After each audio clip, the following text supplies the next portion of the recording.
तेरी कृपा से तनो बखान क्या करूं मैं राखों के ढेर का, चपटी भभूत में खजाना कुबेर का। राजा दिलीप गौ माता की सेवा में लग गए। जंगल में गाय चर रही थी, सामने से शेर आ गया। राजा दिलीप का ध्यान नहीं गया, गाय रंभाने लगी। राजा दिलीप ने शेर को देखा, घबरा गया। गाय अगर खा गई, इस शेर खा गया गाय को, तो मेरे गुरु क्या कहेंगे। हाथ जोड़कर शेर के सामने राजा दिलीप खड़ा हो गया। ए बागदेव, शेर, जंगल के राजा, तुम मुझे खा जाओ पर इस गौ माता को छोड़ दो। गाय को पीछे करा, दिलीप आगे हो गया। शेर में से विधाता प्रकट हो गया। उसने कहा, रे दिलीप, मैं तो तेरी परीक्षा ले रहा था, ये गाय के कहने पर मैंने तेरी परीक्षा ली थी। अब तो चिंता मत कर, नंदनी तुझे वर देगी। नंदनी गाय ने राजा दिलीप को वर दिया कि तुम्हारे घर में एक पुत्र जन्म लेगा जिसका नाम भागीरथ होगा। वो भागीरथ गंगा जी को लेकर आएगा और 60,000 काकाओं का उद्धार कर देगा।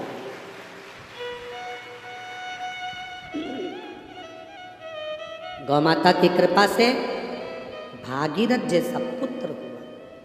गाय सुरभि माँ, कामधेनु माँ आई।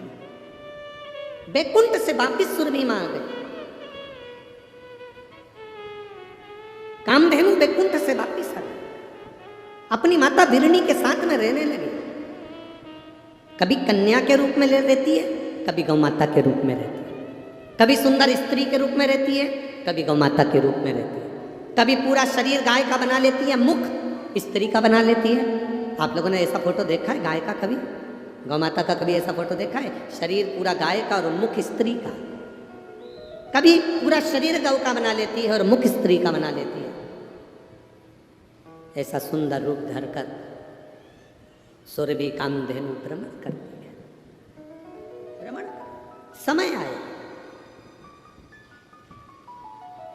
घूमते घूमते एक दिन जब कामधेनु सुरभि जब बड़ी हो गई, और कामधेनु सुरभि जब बड़ी होती है, कामधेनु सुरभि जब बड़ी हुई तब अपनी माता से आज्ञा पाकर अपनी बहनों के साथ में भ्रमण करने के लिए मृत्यु लोक में घूमने के लिए चली। घूमने के लिए चली। पहले गोचरण के लिए, गौ माता के चरने के लिए बड़ी सी भूमि होती थी। गोचरण के गौ माता को चरने के लिए बड़ी सी भूमि सरकार के द्वारा छूटी जाती थी। आज के ज़माने में भी वो जमीन गौ माता के चरने के लिए गौचरण भूमि पहले छोड़ी जाती थी। बड़े बड़े सेठ, साहूकार, बड़े बड़े लोग जिनके भगवान ने खूब भंडार भर के रखे हैं, वो गौ माता को चरने के लिए ज़मीन देते थे कि इसमें गाय चरेगी।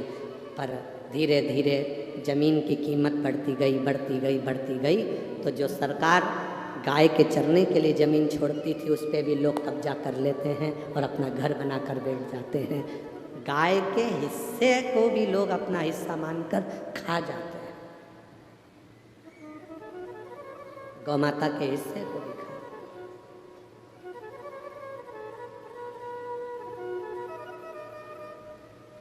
अभी आशीष आपको बोल रहा था, आपने सुना होगा, आशीष कथा के पहले बोल रहा था, तुम अन्नदान में अगर पैसा दान कर रहे हो ऑनलाइन तो उसमें लिख के भेजो व्हाट्सएप पे कि हमने अन्नदान में किया।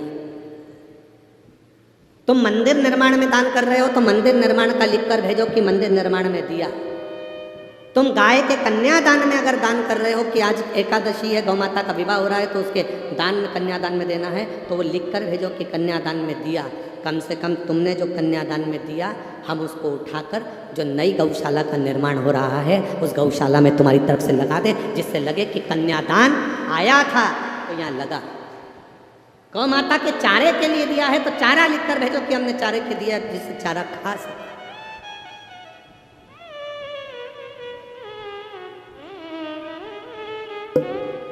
ले लेना और उस लिए हुए धन को सही जगह लग जाए, गाय का गाय में लगे, अन्न का अन्न में लगे, निर्माण का निर्माण में लगे, तो समझो कि ज़िंदगी सार्थक है।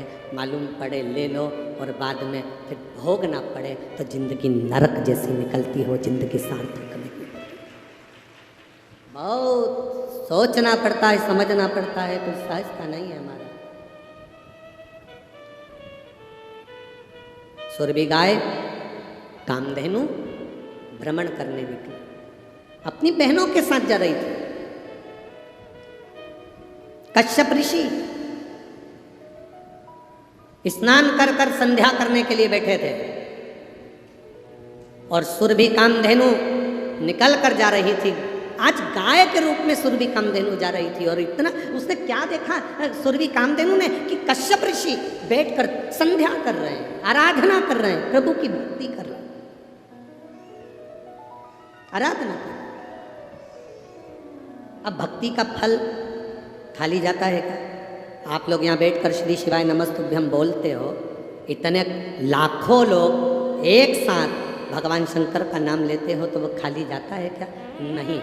3 महीने के अंदर मेरा बाबा तुम्हारी झोली भरता जरूर है, ये निश्चित है। देगा। ये पत्र आया है, देखिए।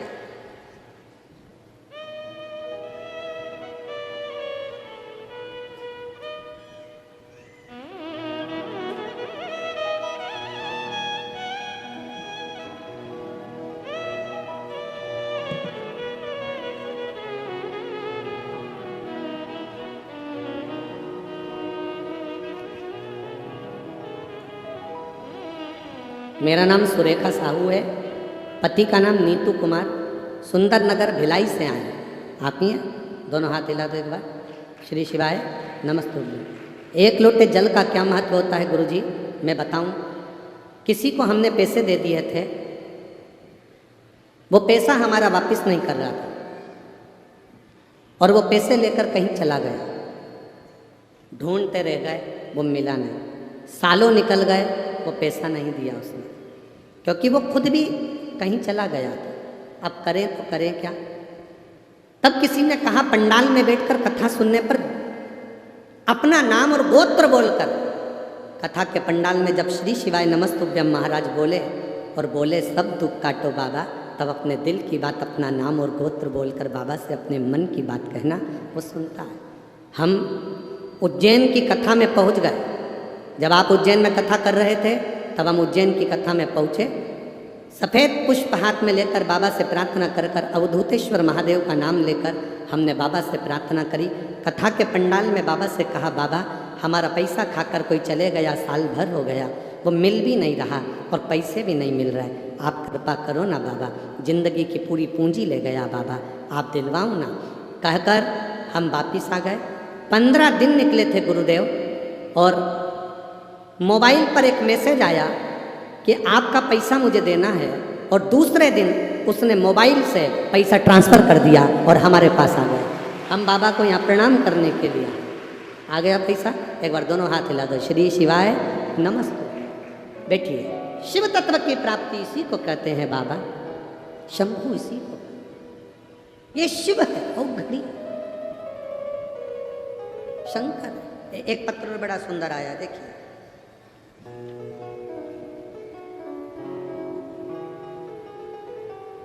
गुरुदेव, मैं योगेंद्र कुमार, रिसाली सेक्टर भिलाई, जिला दुर्ग, छत्तीसगढ़ का निवासी हूँ। कहीं बैठे हो तो हाथ हिला सकते हैं।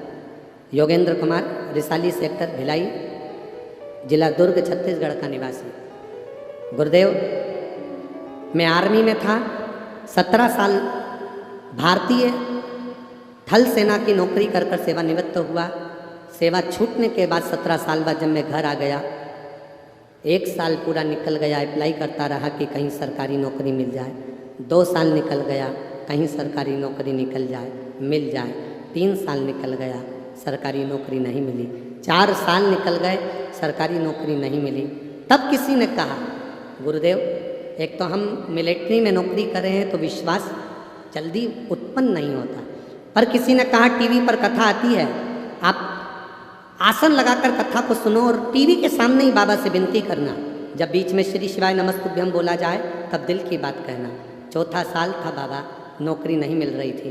तब टीवी पर कथा सुनी, बाबा से प्रार्थना करी और बाबा से निवेदन करा, बाबा अगर कहीं कथा होगी तो मैं पंडाल में बैठकर सुनूंगा। टीवी पर कथा सुनी, इतने में भिलाई की कथा होने वाली थी। भिलाई के कथा के पंडाल में जाकर बाबा से विनती करी और बाबा ने 1.5 महीने के अंदर बाबा की कृपा से मेरी नौकरी बैंक के अंदर लगवा दी। मैं स्टेट बैंक में, भारतीय स्टेट बैंक में मेरी सर्विस लग गई। मैं बाबा को यहाँ नमन करने के लिए, कहीं बैठे हों तो हाथ हिला सकते, जहाँ भी बैठे हों। श्री शिवाय नमस्तु। शिव तत्व की प्राप्ति इसी को हम दिल से उसको पुकारे तो हम मन से कहें।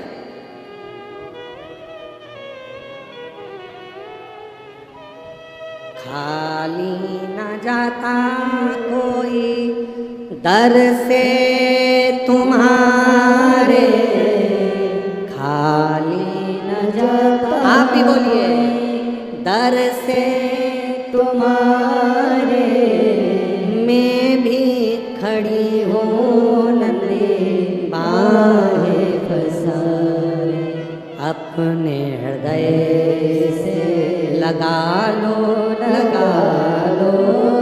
गिरा जा रहा उठा लो। आप दिल से जो प्रार्थना करते हो बाबा दिल से सुनता है, दिल से सुनता है।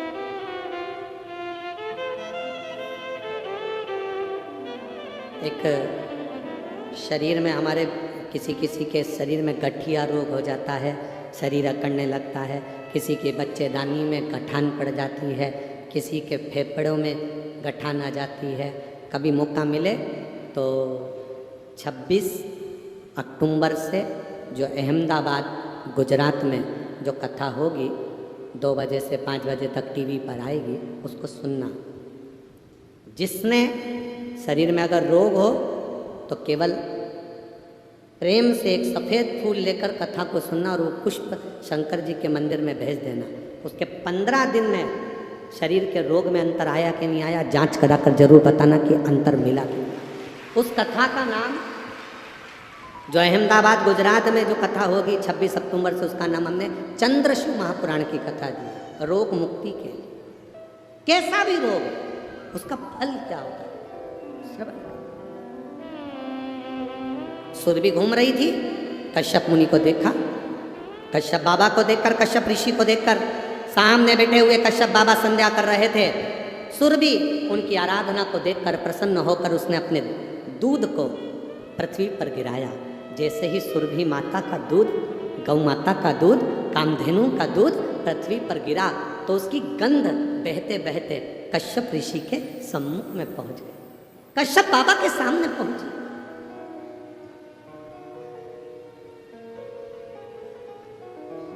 कोई गाय ऐसी होती है, एक व्हाट्सएप पे हमने गुजरात की एक गाय को देखा था, शंकर जी के मंदिर में जाती है, शंकर जी के मंदिर का प्रसाद खाती है। पशुपति व्रत हो रहे हैं ना आजकल, तो पशुपति व्रत में बहुत सारा प्रसाद चढ़ जाता है, तो पंडित जी उसको पशुपति व्रत का प्रसाद लाकर खिलाते हैं और उसके थन के नीचे बर्तन लगा देते हैं। गाय के थन को हाथ भी नहीं लगाते और गाय दूध देना प्रारंभ कर देती है।